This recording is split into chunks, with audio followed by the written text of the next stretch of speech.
বিসমিল্লাহির রহমানির রহিম। আসসালামু আলাইকুম। আজকে আমি আমার মায়ের মতো করে গরুর মাংস রান্না করব। ইনশাল্লাহ আমি আমার মেয়েকে এইভাবেই শিখিয়ে যাব। এইভাবে গরুর মাংস রান্নাটা খুবই মজা লাগে।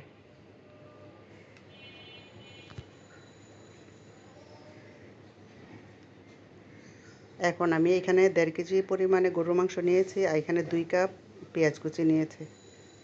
এখানে দিয়ে দিলাম গরম মশলা, দারচিনি, এলাচ, লবঙ্গ, কালো গোলমরিচ।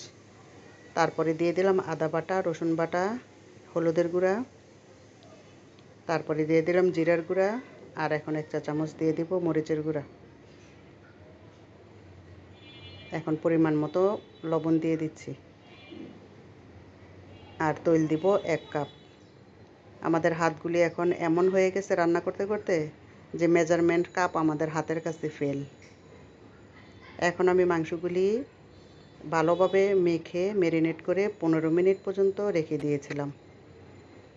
তারপরে আজকে আমি মাংস আর পোলাও দুইটাই একসাথে রান্না করব। ভিডিওটা আজকে একটু বড় হবে, আপনারা যদি ইচ্ছা করে কষ্ট করে দেখে নিতে পারেন। আর রান্না আমরা কম বেশি সবাই পারি, এমন কেউ নাই যে আমরা রান্না করতে পারি না। কেউ একটু কম পারে, কেউ একটু বেশি পারে। তো আমরা তো রান্না করতে করতে বুড়োই হয়ে গেলাম। এখন আমি তেলের পরিমাণটা এখানে কম দিয়েছি, কারণ আমি লাস্টে আবার ঘি দিয়ে দিব। ঘিটা লাস্টে দিলে হয় সুন্দর একটা গ্রান, এই জন্য আমি ঘিটা লাস্টে ব্যবহার করি। এখানে আমি গরম মশলা দিয়ে দিলাম, দারচিনি, এলাচ, লবঙ্গ, কালো গোলমরিচ দিয়ে আমি কয়েক সেকেন্ড ভালোভাবে ভেজে নেব। এখন দিয়ে দিলাম আদা বাটা। আদা বাটাটা এত পরিমাণে ছিঁড়তেছিল যে হাতটা কাছে নিয়ে নাড়া দিতে পারতেছিলাম না। দিয়ে দিলাম এখন লবণ, যেন ছিটাটা একটু কমে যায়। এখন রসুন বাটা দিয়ে দিলাম সামান্য পরিমাণে জয়ত্রী, দিয়ে একটু নেড়েচেড়ে নিয়েছি। এখন দিয়ে দিলাম আমি চাল। এখানে চালটা আমি ধুয়ে পরিষ্কার করে 10 মিনিটের মতো ভিজিয়ে রেখেছিলাম। আর আমি চিনি গুঁড়া পোলার চালটা নিয়েছি। এখানে পোলার চাল হলো 3 পট। 3 পট চালে আমি 1.5 লিটার পানি দিয়েছি। মোট কথা যতটুকু চাল হবে তার দ্বিগুণ পানি হবে, এটাই হলো মেজারমেন্ট। আর এখানে আমি গুঁড়া দুধ একটু পানিতে গুলিয়ে দিয়ে দিলাম, পোলাওটা দেখতে একদম ধবধবে সাদা হওয়ার জন্য। আর এদিকে গরুর মাংসটাও হয়ে যাচ্ছে। আর এখন আমি গরুর মাংসের মধ্যে এলাচ গুঁড়া দিয়ে দিব, আর দিয়ে দিব গোলমরিচের গুঁড়া। এটা ফ্লেভারটা আরও সুন্দর করবে। এখন নেড়েচেড়ে মাংসটা আরও কয়েক মিনিট রান্না করব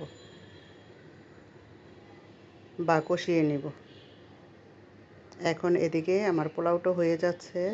আমি এখন পোলাওটা উপর নিচ করে নেড়ে নেড়ে দিচ্ছি।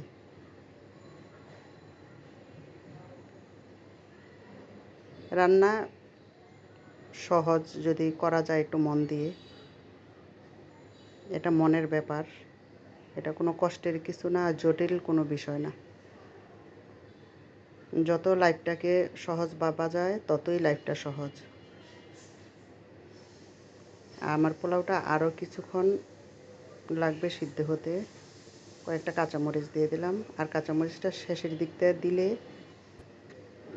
গ্রানটা খুব সুন্দর হয়। আর এখন কেওড়া জলটা দিয়ে দিলাম। কেওড়া জলটা পানির সাথে মিলিয়ে দেওয়ার দরকার ছিল, কিন্তু এটা আমি ভুলে গিয়েছিলাম। এখন আমি আলু দিয়ে দিচ্ছি। আজকে আমি মাংসগুলি আলু দিয়ে রান্না করব। এখন ভালোভাবে নেড়েচেড়ে ঢেকে দিলাম। আর এদিকে আমার পোলাওটা হয়ে গেছে, আমি ঘি দিয়ে দিচ্ছি। ঘি ছাড়া তো পোলাও রান্নাটা ভাবাই যায় না। এখন আমি ঘিটা ভালোভাবে মিশিয়ে নিলাম। দেখুন কত সুন্দর ঝরঝরে পোলাও হয়ে গেছে। আর এদিকে আমি চুলার পাতিলটা চেঞ্জ করে নিলাম। এই পাশে আমি রান্নাটা নিয়ে আসলাম, গরুর মাংসটা। আর দেখুন কত সুন্দর হয়েছে আমার রান্নাটা। আর আমি এটুকু ঝোলই রাখলাম, কারণ আলুতে আবার ঝোলটা একটু টেনে নেবে। তো আমার রান্নাটা হয়ে গেল। কেমন হলো বলবেন। সবাই ভালো থাকুন। আল্লাহ হাফেজ।